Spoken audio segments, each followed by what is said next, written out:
सतगुरु रामपाल जी भगवान जी की जय हो।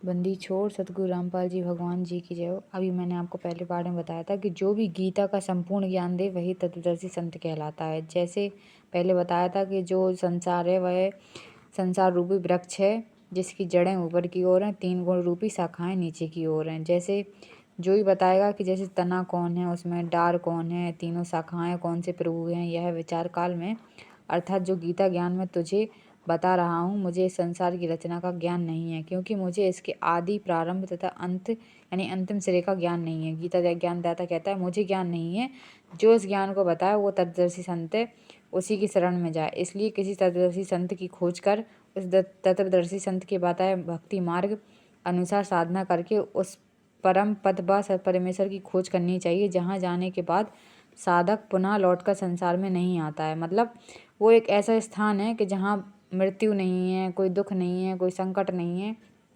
वहाँ जाकर मनुष्य एक बार जाता है यानी मोक्ष हो जाता है उसका। वो इस धरती पे किसी भी रूप में नहीं आता, किसी भी योनि में नहीं आता, ना ही पशु बन के, ना ही वृक्ष बन के, ना ही पानी का जानवर बन के, ना ही मनुष्य जीवन में लौट कर आता है। उस परम पद की खोज करनी है, वो तत्वदर्शी संत बताएगा आपको, अर्थात पूर्ण मोक्ष प्राप्त करता है। जिस पूर्ण परमात्मा से इस संसार रूप वृक्ष का विस्तार हुआ है, अर्थात जिस परमेश्वर ने इस सृष्टि की रचना की है, उसी की पूजा करनी चाहिए। मतलब कि अगर हम कृष्ण जी को लें तो वो भी द्वापर में हुए थे, उसके पहले भी कोई होगा, श्री ब्रह्मा विष्णु महेश के पहले भी कोई होगा, तब भी पृथ्वी थी। इस पृथ्वी को जिसने बनाया है उसकी पूजा करनी चाहिए। मैं गीता ज्ञानदाता भी उसी परमेश्वर की शरण में हूँ। गीता अध्याय 3 श्लोक 31-32 में कहा है, गीता में जो ज्ञान दिया है यह मेरा मत है।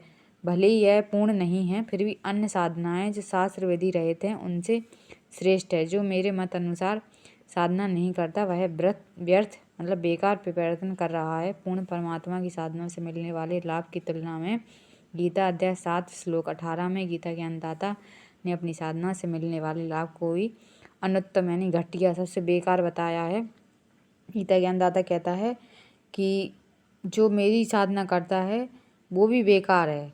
इस प्रकार काल ब्रह्म द्वारा बताया ज्ञान भ्रम युक्त है, मतलब बेकार है।